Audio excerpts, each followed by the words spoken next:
Bueno, mi nombre es Brilla Alejandra Julio Barahona y este es el tercer taller de estática, que es viga. Entonces vemos que la viga está articulada en B por un pasador, tenemos un apoyo en D por una barra y me dicen que la viga tiene un peso de 200 newtons ubicado en G, que vamos a llamarlo como centro de gravedad.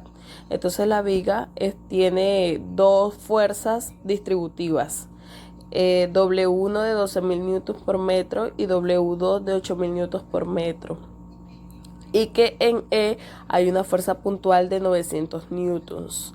Entonces vamos a hacer el DCL. Tenemos la viga transversal.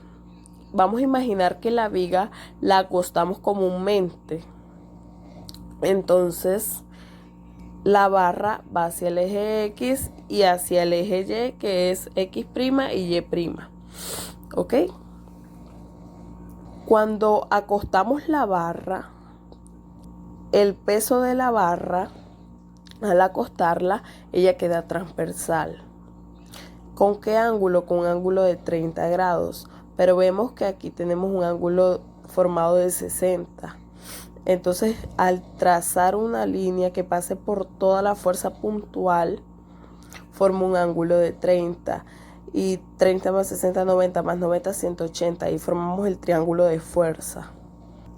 Ahora, la componente en X de B no va a generar ningún toque porque está dirigida en toda la barra. Si hago sumatoria de fuerzas en X, la única fuerza horizontal que yo veo ahí es ella, más nada. Entonces va a ser 0. Ahora vamos a aplicar su matriz de momento, ya sea en B o ya sea en D, para calcular una de las reacciones. Las fuerzas distributivas de 12.000 newtons por metro por 8.000 newtons por metro las voy a convertir en fuerzas puntuales. ¿Cómo hago eso? Multiplicando cada fuerza distributiva por la distancia. Primero, W1 vale 12.000 newtons por metro. Esa la voy a multiplicar por toda la distancia que ya está distributiva, o sea, por 0,26. Me va a dar 3.120 newtons. ¿Ok? Esa fuerza va a estar situada en el centroide de esta figura, y esta figura lo que hace es que forma un rectángulo. ¿Y cuál es el centroide de ese rectángulo? De este rectángulo, pues la mitad, igual que el de 8.000. Hay que multiplicarlo por toda la distancia en la que está distributivo, o sea, por 0,26. Me va a dar 2.080 y nuevamente se va a ubicar a la mitad. Bueno, vamos con el toque en B. Imaginemos que la barra está horizontal. En el punto en el que se hace el momento puede haber 1.000 fuerzas puntuales. Estas desaparecen momentáneamente. Ok, entonces la fuerza R1.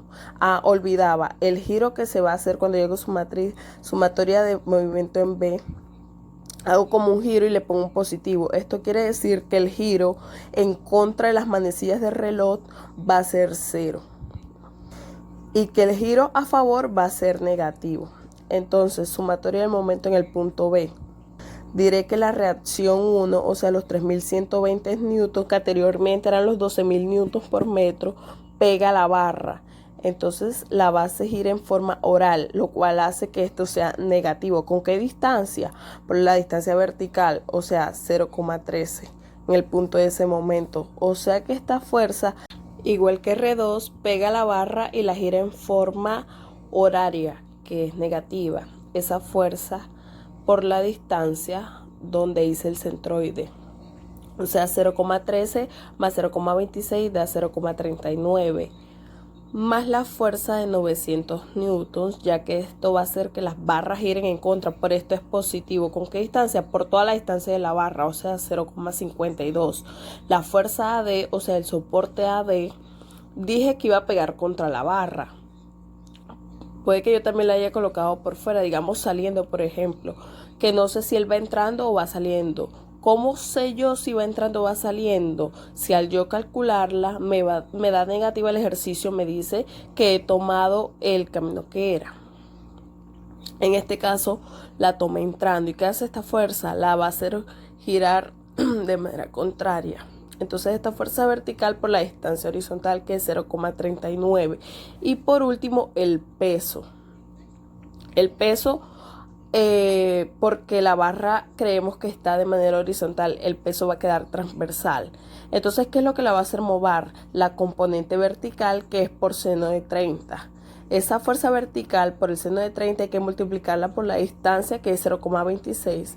Al hacer yo el despeje, determino yo la fuerza AD y vemos que me da positiva. Entonces, ¿qué me quiere decir esto?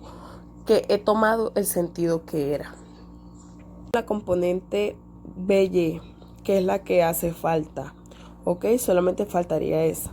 Entonces yo la pude haber calculado con sumatoria de fuerzas en Y, pero preferí aplicar sumatoria de fuerzas en Y para determinar si el sistema está en equilibrio. Entonces hice sumatoria de fuerza en Y, que es esta. Entonces ahora hago el mismo procedimiento. El sentido que tomé de Y también va para arriba, pero no sé si es verdad. Todo depende al yo calcularlo. Si me da positivo significa que tomé el sentido que era, si no, era el sentido contrario.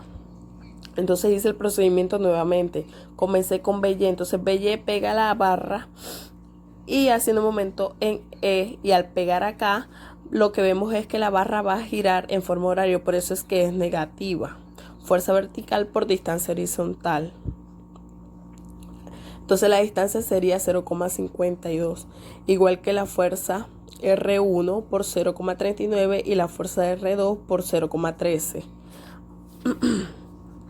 Entonces nuevamente vamos a tomar el peso, que lo vamos a multiplicar por el seno, que lo va a hacer girar por 0,26, que es la distancia, menos la fuerza AD, pega la barra y la va a seguir en forma negativa, o sea, horaria, por la distancia de 0,13. Al yo despejar BY, me doy cuenta que ella me dio positivo. Eso quiere decir que tomé el sentido que era. Entonces lo que ahora necesito saber es si todo el sistema está en equilibrio. ¿Cómo? Aplicando sumatoria de fuerzas en Y. Al yo aplicar todas estas, las fuerzas que van hacia arriba son positivas y las fuerzas que van hacia abajo son negativas. Entonces, al hacer todo el procedimiento, observo que esto me da 0. Entonces eso quiere decir que el sistema está en equilibrio. Bueno, ahora me voy a calcular las ecuaciones de constante y momento. Empecemos. Lo voy a hacer por el método de integrales. ¿Ok? Entonces empezamos con el constante en B. En B hay una fuerza puntual que es BY, que va hacia arriba, por eso está positivo. Ahora voy de B hacia G. El constante anterior, o sea, el constante en B menos la integral. ¿Por qué menos? Porque de B hacia G hay fuerza distributiva que va hacia abajo, por eso es negativa. Si la fuerza distributiva fuera hacia arriba, le colocaría un más a la integral, pero no, va hacia abajo, entonces por eso es negativa. Por la distancia, por la fuerza distributiva, o sea, los 12.000. Entonces va de 0 a 0,26, que es la distancia que hay en este tramo. Entonces ahora calculo esto. Ahora me detengo en G, el constante anterior, que fue este, menos 706, y miro si en G hay fuerza puntual. Entonces vemos que sí hay fuerza puntual. Entonces vemos que es la fuerza puntual del peso que va hacia abajo y la componente seno. Por eso es que le resto menos 200 por seno de 30 y esto me da menos 806. Entonces voy de G hacia D. Entonces el constante anterior menos la integral que hay en este tramo, porque en el tramo de G a D hay fuerza distributiva. Si en este tramo no hubiera fuerza distributiva, no integro. Entonces en el tramo de G a D hay una fuerza distributiva que es 8.000 y va de 0 a 13. Entonces lo que hago es que integro. Entonces vemos que ahí está la ecuación que tiene la X. Evalúo y me da este resultado, que es el total del tramo. Ahora llego a D, que es el constante anterior, que es este resultado, más, como la fuerza va hacia arriba, tengo que sumarle más 1986 y esto me va a dar 140 newtons. Ahora voy a ir de D hacia E. El constante anterior, que son los 140 menos la integral de la fuerza distributiva,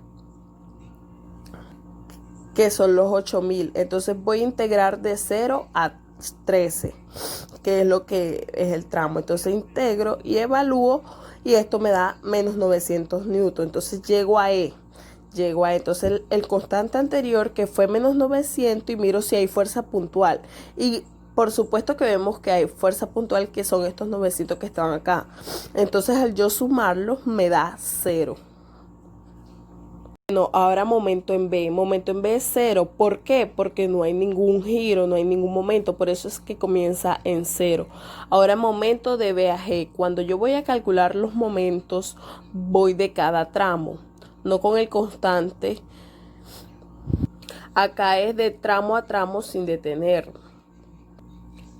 Entonces el momento de B a G es 0. Entonces acá todas las integrales son positivas, que es la integral del cortante del tramo de G, que va de 0 a 0,26. Acá me toca, entonces vemos que coloco la ecuación del constante, que es de B a BG. Por eso lo coloco acá, para que puedan ver. Entonces integro y evalúo. ¿Ok? Ahora voy de G a D. El momento que me dio ahora, que es de 221, más la integral del constante de B a GD, que va de 0 a 13. Reemplazo, evalúo, integro y luego sí evalúo. ¿Ok? Entonces, bueno, integré, me dio una parábola negativa, evalúo y eso me da 49,39. Y por último tramo, el tramo de D a E. El momento anterior, que me dio 49,39, más la integral constante de B de E. Entonces, de 0 a 0,13, que es lo que es el tramo. Y esto al final me va a dar 0. Busco la ecuación del cortante de B a G, que es esta, igual a 0 y despejo X. Esta X es la ubicación del punto crítico de ese tramo, comenzando desde D. Entonces, ¿yo qué hago con esta X? La reemplazo en la ecuación del momento en ese tramo. Busco la ecuación del momento de B a G, donde vaya X, la reemplazo por 0,201 y esto me va a dar 242. Nuevamente busco la ecuación del tramo de B de E. Entonces la igualo a 0, despejo X y la igualo a X. ¿Qué hago? La reemplazo en la ecuación del momento de ese tramo de DE. Ahora se grafica. ¿Ok? Momento en B es 0. Momento de B a G. Bueno, antes del momento de B a G me toca graficar el constante en ese punto crítico. Entonces ahí está calculado. Entonces lo que estamos graficando son los puntos críticos. Entonces antes de llegar a G se coloca el constante, que es 242,67. Entonces el momento de G a D queda 221. El momento de G a D queda 49,4. Entonces grafiqué el tramo de D a E, que fue 50,625, y el de E, que fue 0. Entonces el mayor momento de este tramo fue 242,67. Este es el centroide, el segundo punto. Acá tenemos la figura y está subdividida. Esta es la figura número 1, la figura número 2 y la figura número 3. Ahora lo que vamos a hacer es colocar nuestro eje de referencia. Este es el eje Y y este es el eje X.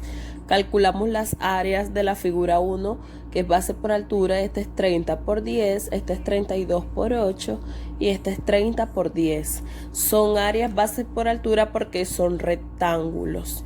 Entonces vamos a calcular ahora el centroide de la figura en X, porque este es el origen. Hay que recordar que este es el origen. Entonces, como esto mide 30, hay que ver que el centroide de acá a acá es 15. Como este mide 8, el centroide de acá hacia acá es 4. Este es igual, mide 30, el centroide de acá a acá es 15. Entonces ahora en Y de la figura, este es el origen. Entonces, ¿cuánto hay del origen al centroide? Hay 10 más 32 más 5, porque tenemos que recordar que es la mitad en Y. Y esto me da un total de 47. La de esta figura sería 10 más 16, porque es la mitad de 32. Y esto da un total de 26, como pueden ver. Y este sería 5, porque es la mitad. Entonces vamos a multiplicar cada una de los resultados y luego hacemos la sumatoria de cada una. Ahora lo que vamos a hallar es el centroide general en X, que es este, que es el resultado entre el área, y nos da este resultado. Y para Y vamos a hacer igual, que es el resultado de Y sobre el área, y nos va a dar esto. El momento de inercia, y se hace con esta fórmula. Este es el momento de inercia de una figura rectangular de aquí hacia acá, pero como la figura está compuesta hay que añadirle esta pequeña fórmula. Entonces vamos a proceder a comenzar con la primera figura. Entonces la base de la primera figura es 30, la altura es 10, lo elevamos al cubo sobre 12, más el área de la figura número 1, que es 300. Acá esta es la distancia que hay del centroide en Y hasta el centroide general de la figura, y eso lo vamos a elevar al cuadrado. Nos va a dar este resultado de acá. Siempre nos va a dar positivo por lo que está elevado al cuadrado.